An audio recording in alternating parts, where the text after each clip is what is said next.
Katie Clean Katie Clean invited Missy to our house to work on their big biology project. But Katie Clean had no idea what a visit from Missy entailed.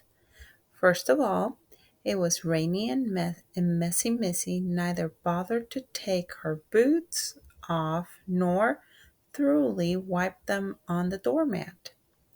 Then Missy ate a bag of hot chips on Katie's Clean's white bedspread without asking.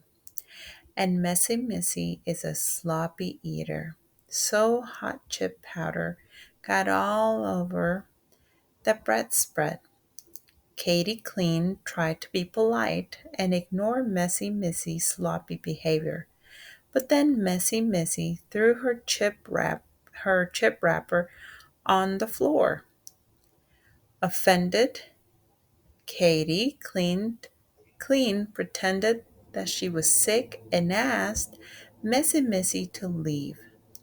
The next day, Katie Clean asked the teacher if she could work by herself. After explaining her situation, the teacher allowed Katie to work alone.